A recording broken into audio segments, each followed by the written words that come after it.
Welcome to today's webinar. Today we're talking about sales prioritization, so aligning effort with impact. And we've got some great speakers for you today. We got Alhashim, Global Director of Inside Sales from Optimizely. We got David Delaney, Director of Sales Development from Infer, and Tara Hallam, Sales Effectiveness Manager at Xactly.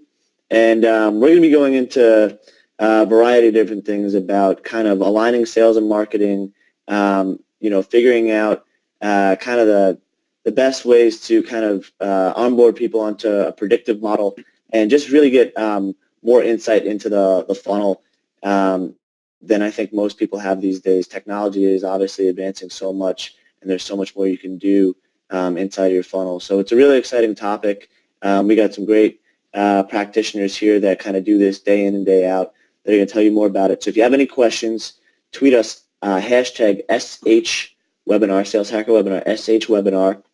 We'll queue up the questions that you have and go into them kind of after or along the way. We'll get them curated here for us so that we can ask, inside this webinar. Anything that we don't get to, we'll get to afterwards, either on Twitter. If we have enough questions, we'll actually put it into the article afterwards when we share this recording. The recording will be up in video and audio later this week. So without any further delay, I'm going to let the panelists introduce themselves here. They're going to give you some context into their background so you can understand whose kind of insights may be closer to your business. And so you're going to understand, all right, my business is maybe this side, or we sell to the same people. Maybe this kind of answer is more relative to what we're doing. So without any further delay, Ash, I'll let you take it from here. So tell us your name, obviously company title, what you're in charge of on the sales side of the business, who reports to you, and kind of who you sell into, both stage and company type. And we'll go Ash, Tara, and then David. Thanks, Max. Great to be here. Thanks for having me. So my name, as Max mentioned, my name is Alhashim. I head up inside sales at Optimizely. Optimizely is the world's leading A/B testing and website personalization platform. We help companies make data-driven decisions about how to present things on their website to make more money from their websites. I've been here for almost 3 years now. Again, heading up inside sales means I head up the inbound and outbound sales development functions at Optimizely. So we get a lot of marketing generated interest from a fantastic demand gen team. My SDR team qualifies and disqualifies that interest based on different attributes that we look for in the right types of customers. And then my outbound prospecting team, or MDRs, we go after strategic accounts that we know would be a good fit for Optimizely and try to come to their doorstep without having to wait for them to come to ours. The folks that report into me, I have about 35 folks on my team globally, are the SDR and MDR managers in different markets. And we sell to really any company that makes money off of their digital channels. So if you make money off of a mobile app or a website, there's a chance that website optimization and personalization can help you make more money because you're using science and data to make decisions about how to present things on your digital channels. Thank you. Tara. Awesome. Hi. So I'm Tara Helm. I work at Xactly Corporation, like you said. So here at Xactly, we are a sales performance management platform that we effectively automate the entire sales commissions process. So finance leaders go ahead and use us to kind of streamline that process, reduce errors. But then on the sales side, we kind of help kind of demystify the entire sales compensation process for the reps to be able to kind of drive the right behavior for sales leaders to be able to hit company objectives. My role specifically at Xactly is Sales Effectiveness Manager. And I previously headed up the SDR team here at Xactly, kind of like Ash does.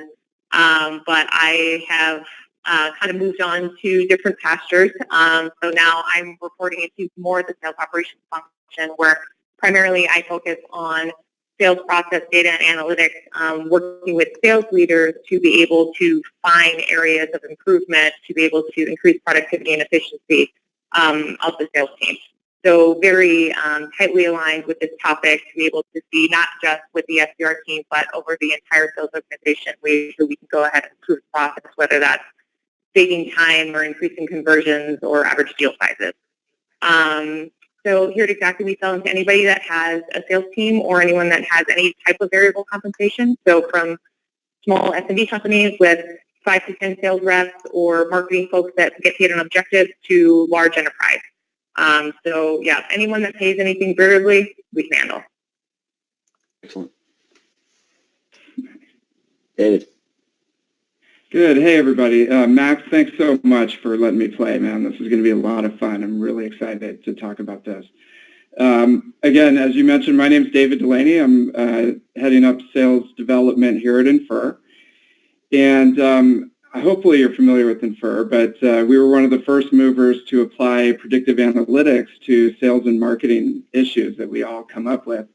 As a sales rep, we always were struggling with prioritization and, where to put your time, and Infer really helps to prioritize that, applying, data science and predictive analytics. So right now we've got a team of 7 SDRs. I started about 6 months ago, and we're building up the team to probably about between 8 and 12 over the next year to handle both inbound and outbound qualification and prospecting.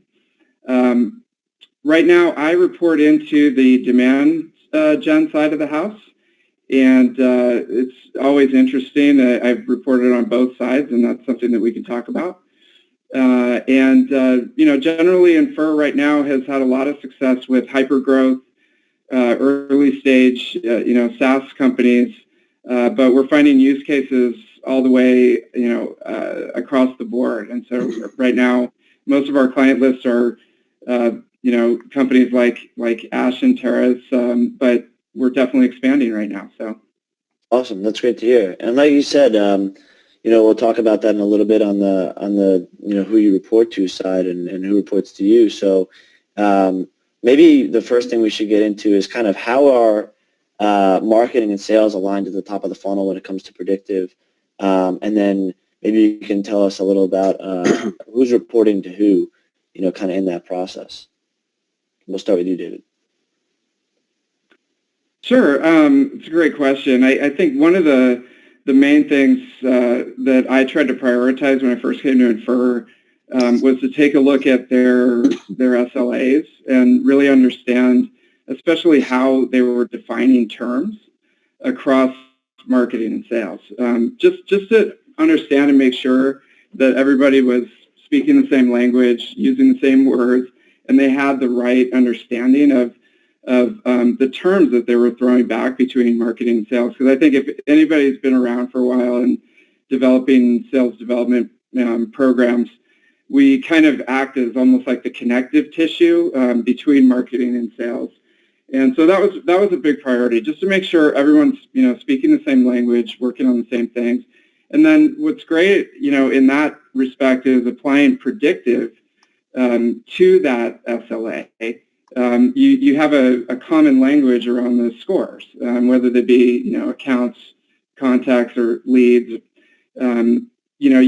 Everyone knows how the score was built, and so it's not a question of opinion anymore, which I've seen in the past. It's backed by data and data science. So that's been really interesting from an alignment perspective. Yep, great. And Tara, how is your team working together as far as sales and marketing goes, aligning at the top of the funnel, and who's reporting to who in that process? Yeah, absolutely. Great question. So first and foremost, what we did internally, marketing and sales got together, and we have a very clear, defined lead management process. And so traditionally, marketing has always been responsible for just kind of giving the names and getting them to the sales reps, and then it's always been kind of a battle back and forth of, well, I gave you X amount of names, and then the sales reps are like, well, X amount of names are, certain level of quality. And so prior to even doing any of that, we kind of sat down and said, okay, here are our goals. These are not just the amount of names that we're going to get, but this is the quality, right? And so worked closely with them to kind of put together the predictive model to be able to say, okay, collectively we're saying these sets of leads and names are good versus these are technically bad. Okay, that's great. What happens when it gets to the sales team? So, how are we actually managing these names? What happens if these leads don't convert? What goes on that end? That way there's not a lot of finger pointing. Everyone's very cohesive. So, currently our lead gen team reports into sales, but the entire process that they kind of march to was formed hand in hand with marketing. So it's a hybrid role. They answer to sales.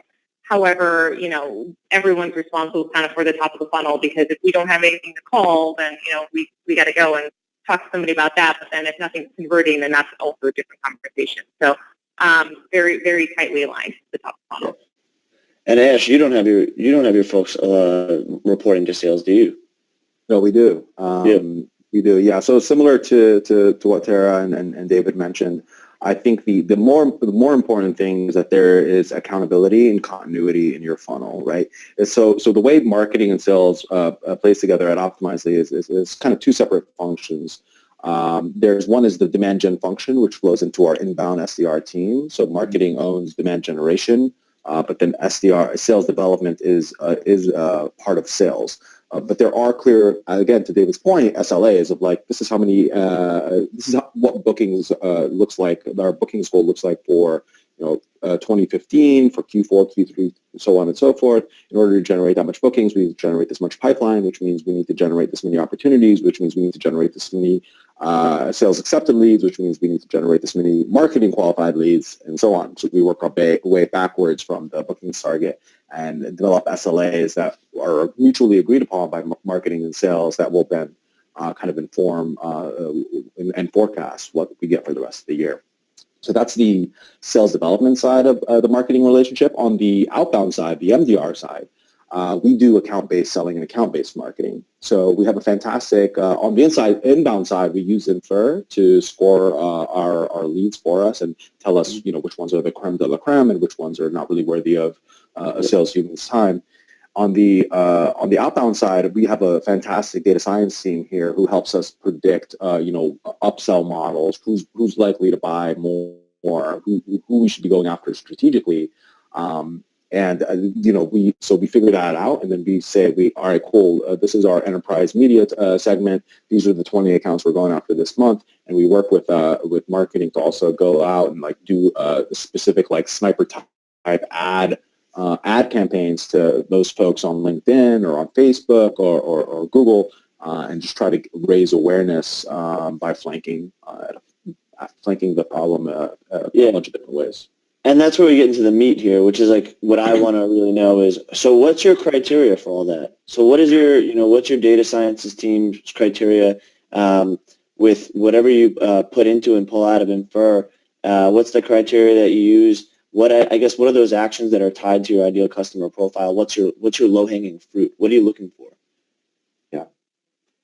Yeah, so I'll start real quick, and I'll say first of all, I think Infer does a great job of it, of not being biased in your initial assumptions. The way my understanding is, the way David can maybe speak to it a little more, but the way Infer works is it says, cool, let's look at your closed won customers. Let's look at what attributes that we can actually measure and quantify actually are predictive, negatively predictive or positively predictive.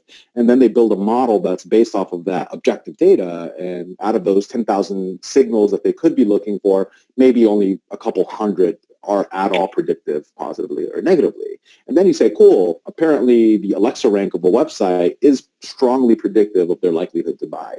Apparently whether or not they use New Relic is strongly predictive of whether or not they're going to buy. The fact that the lead comes from this country is negatively predictive that they will not buy. And then you have a model that's scientific and informative. And are you going back into your database of maybe leads that have closed in the past? How are you using past closed information or deal information in general? Yeah, so that's what we feed into the model, right? We basically say to Infer, hey, here's access to our Salesforce instance. Here's our closed won enterprise opportunity stack. There are this many records in there.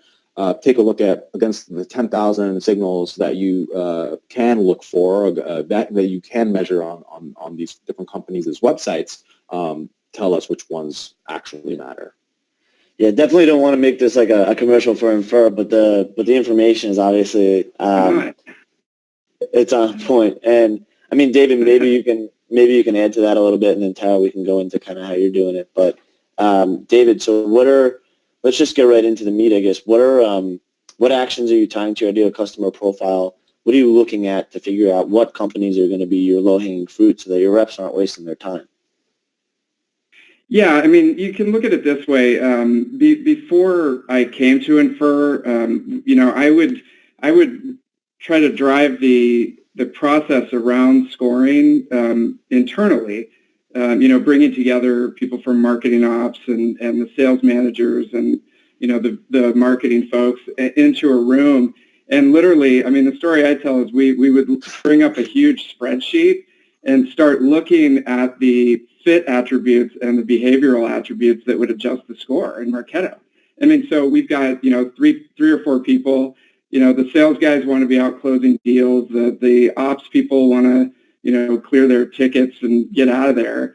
And I'm trying to optimize the score, with across the board. And it was just, to me, it just seemed, crazy that you would go on to like Amazon, or Amazon would suggest your next book, based on data science, and Netflix would suggest your next movie, based on data science, and we were trying to kind of do it old school. So,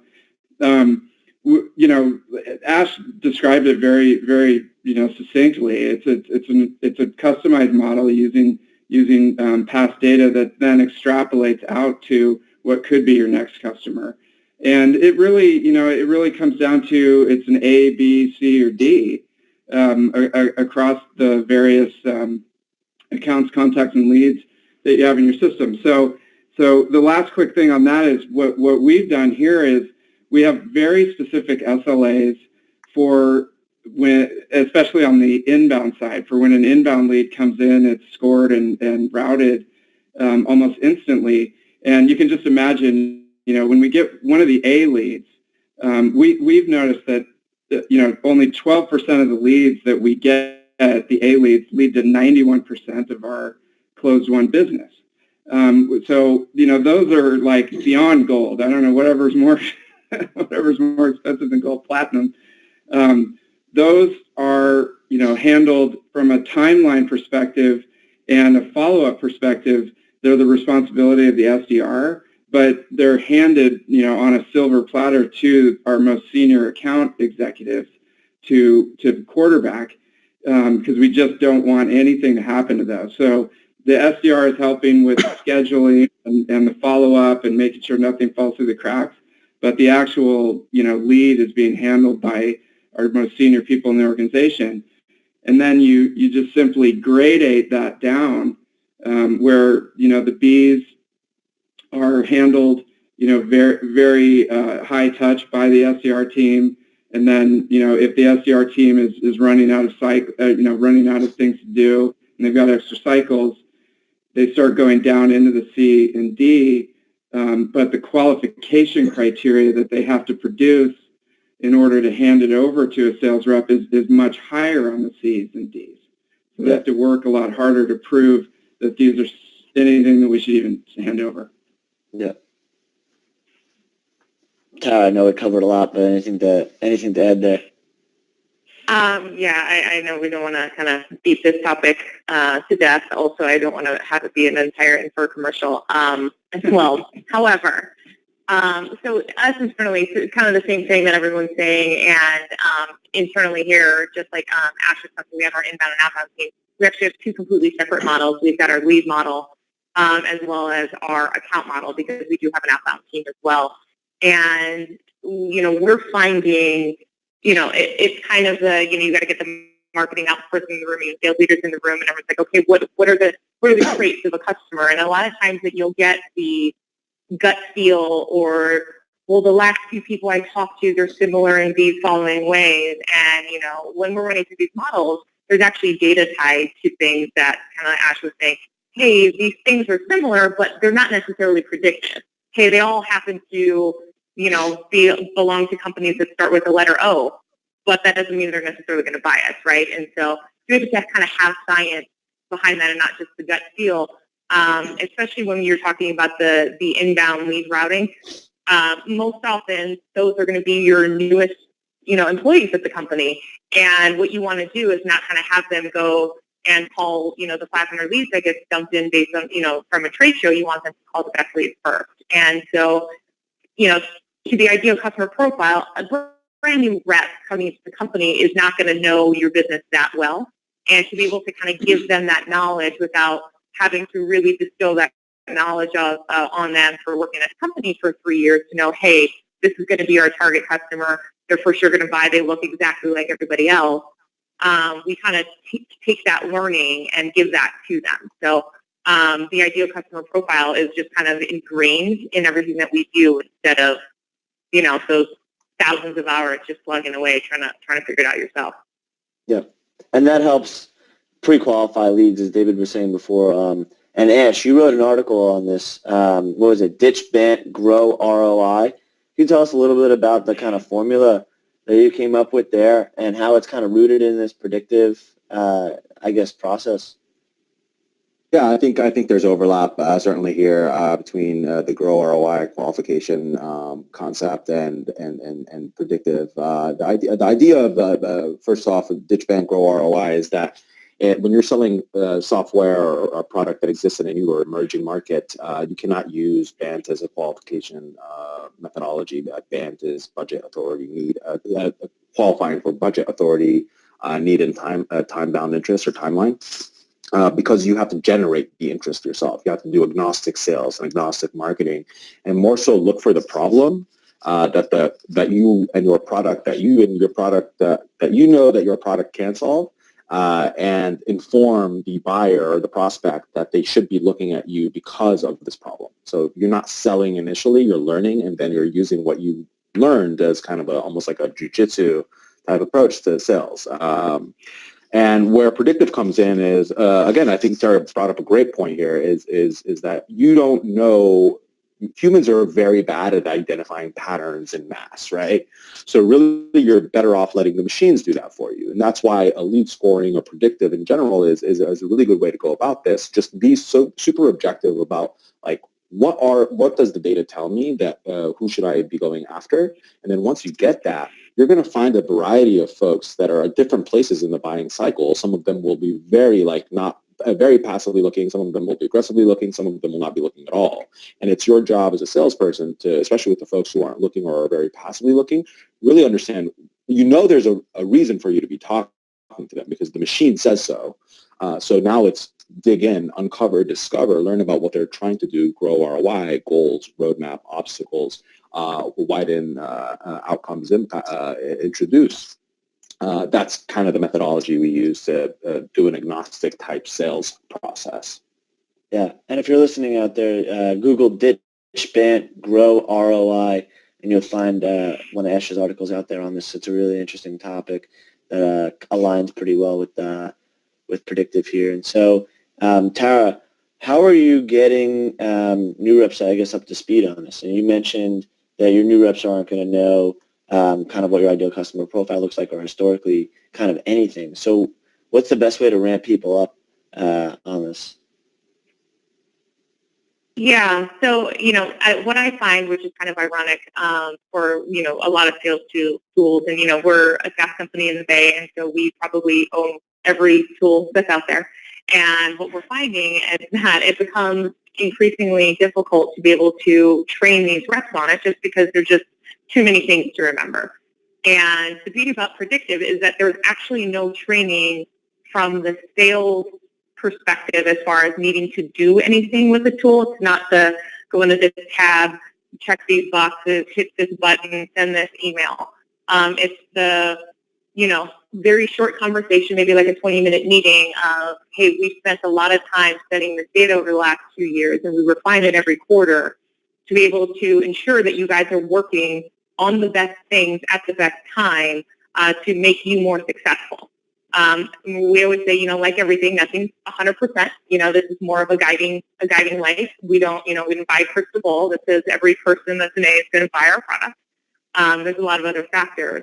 But to be able to give them the confidence in that, and then really the training, how we do it for our routing, especially for our inbound reps, is make it very simple for them. You're going to go into this lead view, you click on this view, you make sure this one's done, then you go to the next one, and the very clear defined lead management process, the SLAs that everyone's discussing.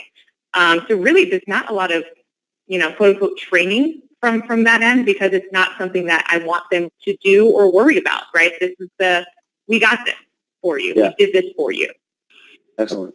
And David, obviously you have an opinion because you're both someone who trains people, obviously on your own team, but then also maybe coaches people on, at new companies within the sales process as far as, how they're going to onboard people. So what do you see as far as like best practices, and not just Infer, but obviously just getting into a predictive model in the first place?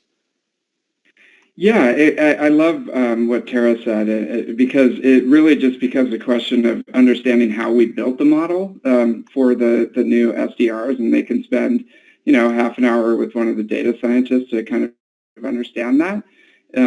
But a couple of things I thought about is we use the model in training for the newer SDRs to be able to get some cycles in a kind of a lower stress environment on the phone.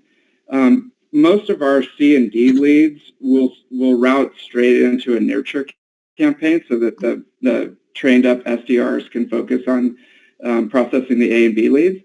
So the C leads are being nurtured in Pardot.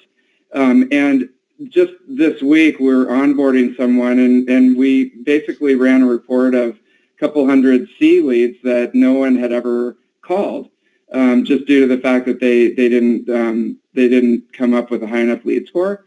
And to have her get some cycles in, get some practice, get some confidence with following up with folks who might not be right in our wheelhouse, but could give her the training that she needs in a live environment.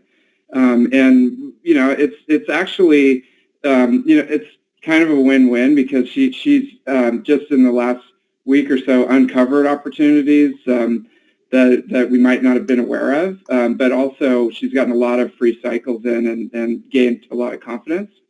And then we can take those C leads and iterate on the model to make sure that we understand why potential clients might have been marked as C. So that's been an interesting exercise, just to kind of give her some practice. Yeah, cool. And Ash, you just mentioned before that you were you had inbound and outbound.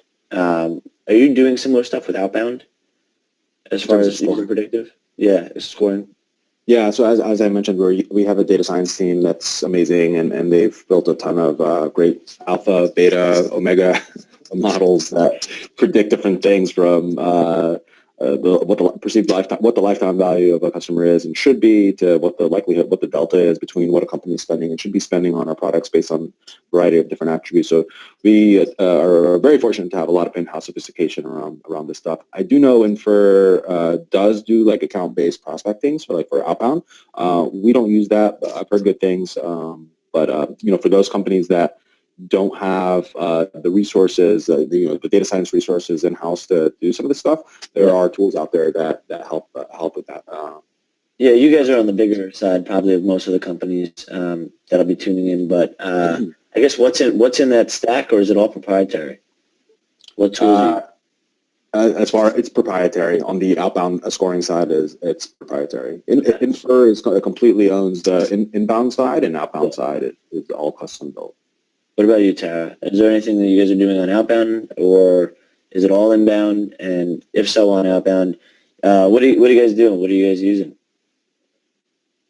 Yeah, so we worked with Infer, and they built us a separate model. So kind of with the leads that come in, we kind of take into account the actual person and the title and all that. And like I said before, we're B2B based. So we actually ripped out all the personal information with building the model. So we've got about, like 300 account signals from geography, demographics, anything like that, from employee size, what systems they're using, if they're Salesforce users, if they, have a great website and things like that, if they're hiring sales reps. Just a lot of different signals out there that we use to score our accounts regardless of anybody on there and regardless of any action. So it's more of a, we use this for our territory assignments as well because we were very, antiquated with the, well, you're going to get this state and you're going to get this patch and good luck and Godspeed.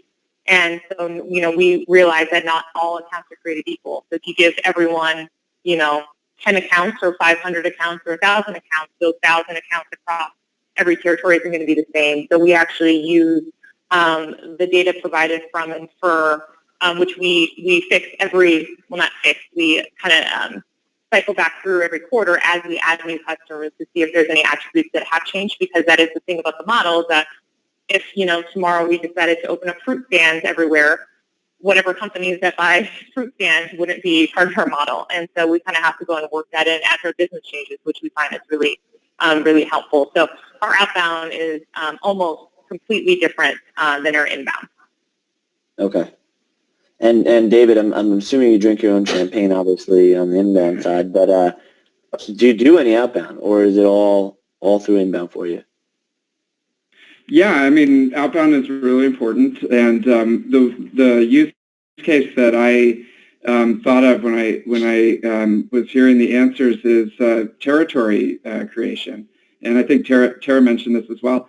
We, you always have that issue of sales reps thinking, hey, maybe my territory is not as great as someone else's and things like that, and a lot of times it's, the sales VP, with the CEO looking at a map of the country and trying to figure out, how many accounts there are and stuff like that.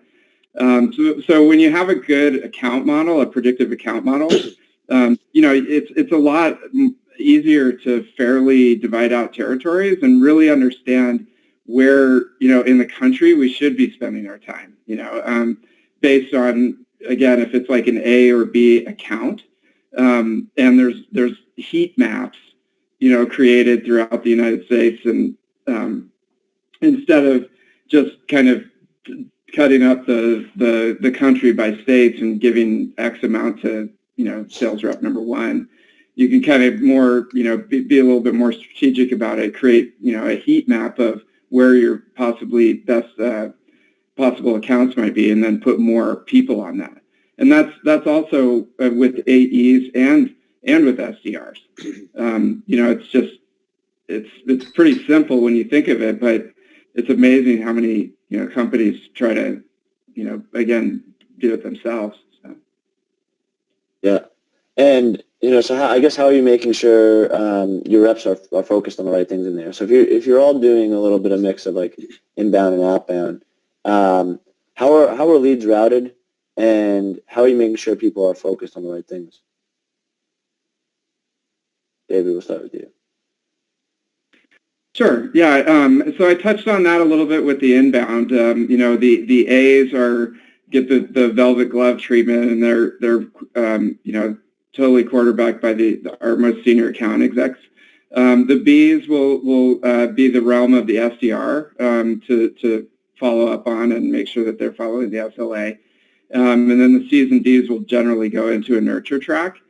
As far as on the outbound side, the A accounts, the AEs will coordinate, sort of their top 50 or whatever they have based on their own Rolodex and things like that, and then the any A's or B's that are not being actively addressed by the AE, the SDR has free reign to go in and do and focus on.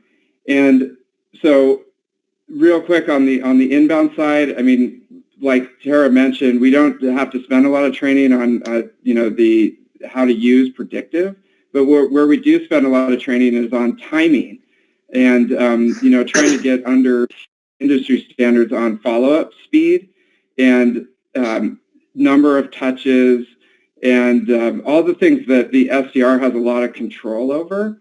We try to get really, really good at, because when again, like one of those A's come in, we want to be all over that thing.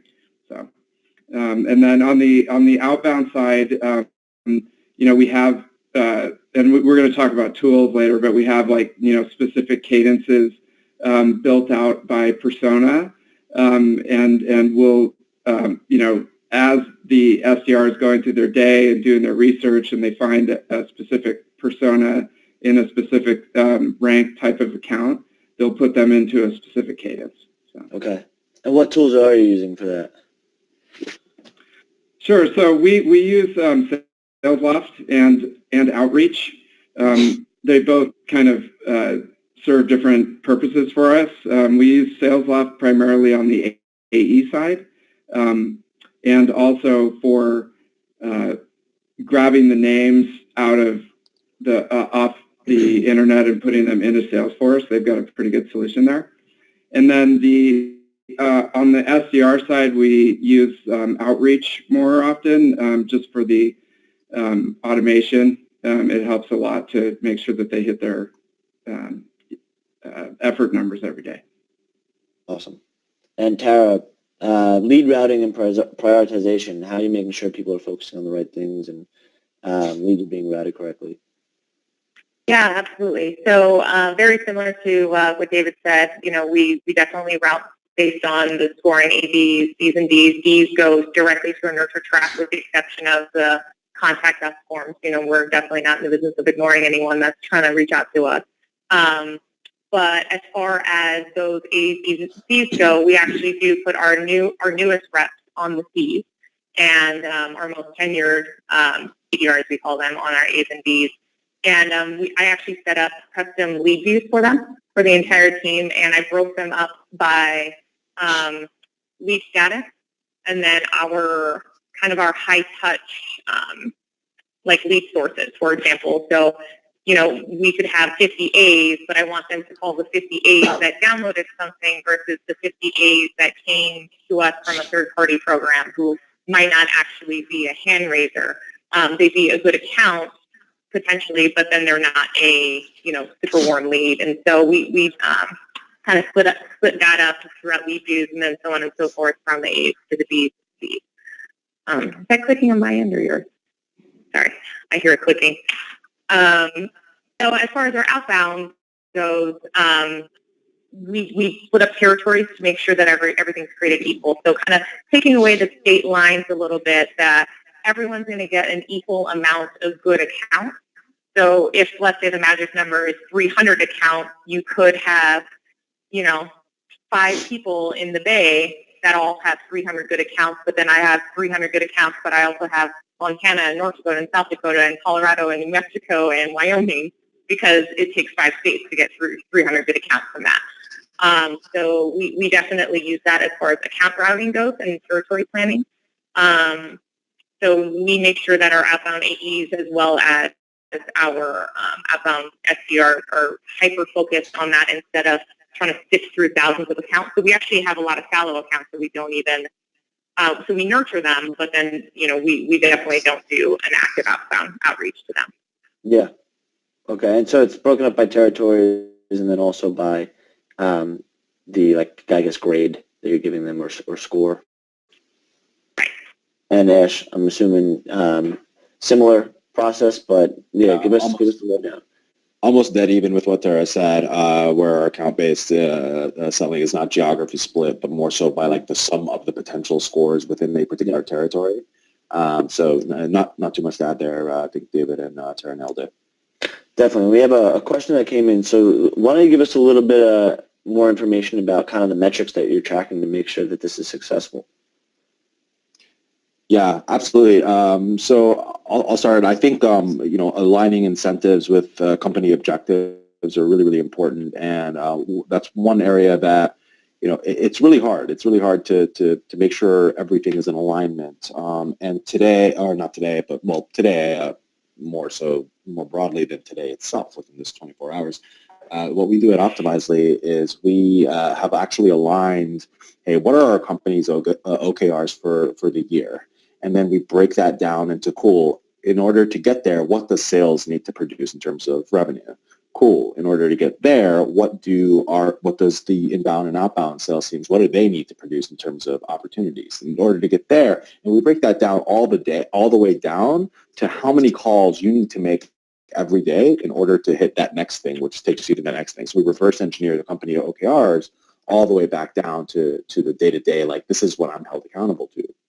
And that does a few things. Number one, it creates alignment. You understand as a manager, as a leader, like this is why I'm asking this person to make 50 calls a day, right? It's not because I'm a bad person and I have nothing better to do. I probably don't have anything better to do.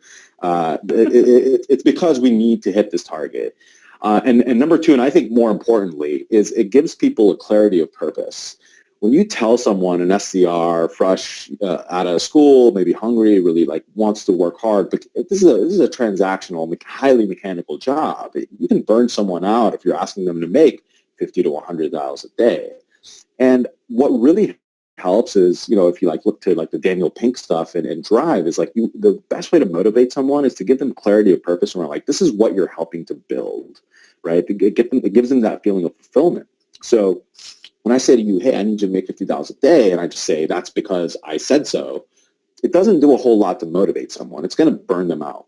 But if you say, hey, in order for us to hit this audacious revenue goal, or to be able to control our own destiny and not rely on outside investors' money, or whatever the goal for your company might be, in order for us to do that, let's reverse engineer what that means for sales as a function, and then what that means for you on a day-to-day basis. This is what we need from you.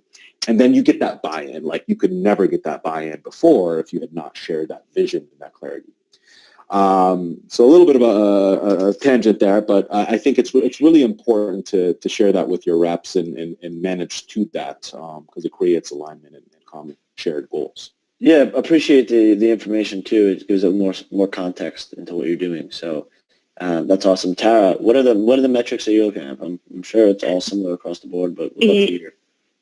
Yeah, absolutely. Totally spot on what Ash was saying. We do the reverse waterfall saying, hey, if we want to hit X amount of dollars, what are the steps that need to be taken at a certain conversion rate? We definitely have dashboards that track literally every single stage in our sales process to see not only the conversion rates, but also the volume, right? Because it's great that you're converting at the same rate, but quarter over quarter, you should anticipate that going up.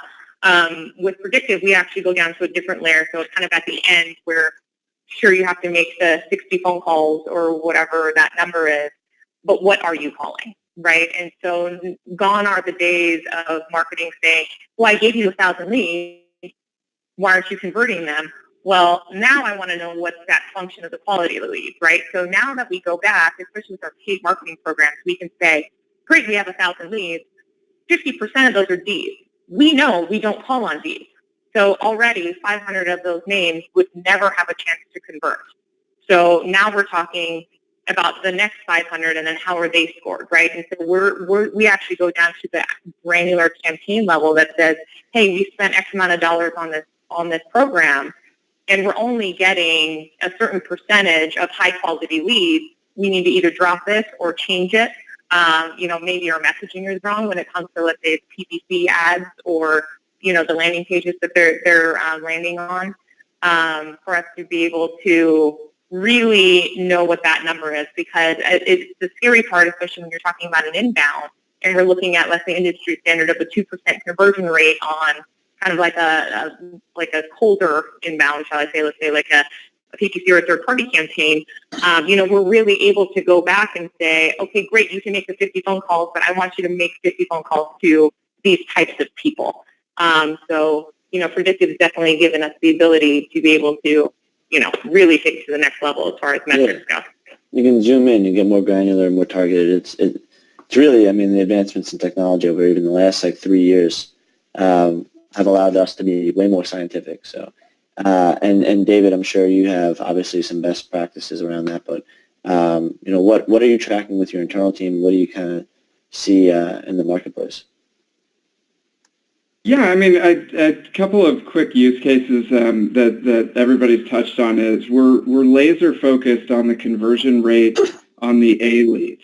Again, 12% A leads lead to 91% of the revenue. So that we have a lot of levers to make sure that conversion rate is constantly improving. We can look at the process that we've set up for A leads, either in cadence or in outreach, and make sure that those are really, really effective communications that are going out to the A lead. We can make sure that the actual SDR is following the cadence that's baked in outreach for them, and they are making all the calls, and they're making all the efforts that we've already constructed based on the lead score. And then, it comes down to training as well. I mean, if I walked up to one of the SDRs and said, what does Infer do? Am I sold? Like, am I convinced? And then, we can invest more if we're falling down. And it all kind of ties back to how are we converting those A leads, because it should continue to rise. And then the other quick thing is on the back end, how are we looking at converting the SQLs that we've produced? Is our SLA tight enough and our qualification tight enough that we're actually producing good solid meetings for the sales reps? Because if they're all being closed out, no decision, or they're being closed out like wrong person and stuff like that, it's pretty basic. I mean, we need to change something. And so, especially when it comes down to the A leads, because they're so precious, like we have to be laser focused on that every day, and the rates should be going either up or down, depending on what we're trying to do. Great. So I got a couple last questions here, and David, I'll let you get this one. What size company? I guess at what size is it necessary to do some kind of predictive model? And who on the team is going to own it once you're at that size? Do you see anything about like maybe companies being too small or not having the resources to, one, financially, or two, just like bandwidth wise for, they don't have somebody on the team that could properly own it? Yeah, I mean, that's a great question that we get sometimes. I mean, you definitely have to have like a certain amount of traction to be able to get started with this. One chart that I've seen from Topo has kind of, if you look at who's got CRM, it's almost at like 90%. And then who's got a marketing automation system, that drops down to like 40%. And then who's employed predictive analytics to help optimize those drops down to like 10%. Right, so it's with the current customized models that we're talking about. There definitely has to be some traction there in place with your stack. I'd say like the smallest company that we've worked with has been 20, 30 employees, and they have some traction with their stack. But there's, if you look at the different predictive technologies that are coming out, all of that stuff is going to go away, as far as having to have certain technologies in order to implement this. And we're getting there. So. Okay. And Tara, how big was your company when they, hired a sales effectiveness manager? Yeah. That's like a role that, not a lot of companies have, at least for, the first, few stages. So. Yeah, for sure. So I actually came on when we had expanded our Denver office. We decided to move the sales team out here to kind of focus more on the SMB and mid-market space. Traditionally, our company's been chasing after, bigger mid-market up to large enterprise. And so, I think we kind of hit a point where I think we hit maybe 30 sales reps. But it really wasn't so much the people, it was the fact that we had 4 different sales teams, a lot of data to be able to say, okay, what's going on here? It wasn't so much it was truly the volume of the data and the pipeline that was coming in and the volume of the leads to be able to take a step back and say, okay, these things are functioning differently with all of these different sales teams, and let's go and see what's similar with the two. How can we, increase conversion rates for this, this stack versus that? And it just for us, we, here at Xactly, we're committed to insights and data, and we preach that, go ahead and use how the best people are paying or how the best people are selling to be able to kind of leverage that insight to make your teams better, whether that's closing business or just kind of closing up some gaps in the process. So we found it incredibly important to get, something like Infer very early on for us to be like, okay, we're going to go down a path. Let's not do it blindly. Yeah. And so we're kind of coming up on time here, but I just want to ask one more question, maybe Ash. We had someone come in with a question. What do your cadences look like for A lead? So what's outreach look like when you got an A lead?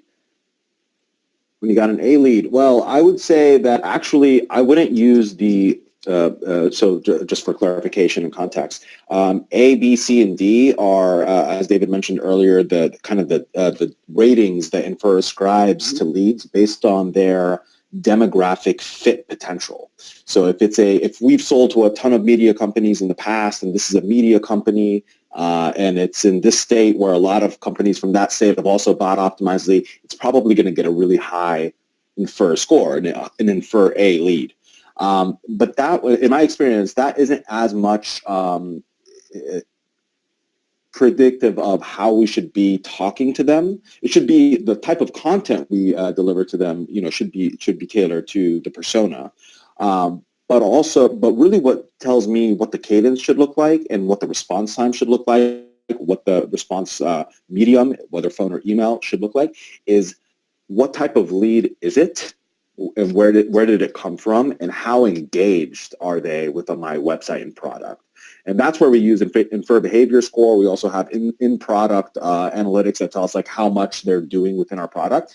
If someone fills out a contact sales request, much to Tara's point earlier, I don't care if it's an Infer D. We're going to fast track that to sales because this is someone who wants to talk to my people. And we measure response time on those leads in particular, and you better be quick. If those leads come in, we got to get them while they're in the store. There's a ton of data that you can look up online if you just search like lead half-life or something like that. Like the longer you wait to reply to a lead, the lower the likelihood becomes that that's going to turn into business. So you got to be fast. Time kills deals. Yeah, you got to be quick. So yeah, hopefully that's not a direct answer, but hopefully that's an informative one. I just don't think an A or B is more so is telling in how we should be talking to people or the cadence in which we talk to people.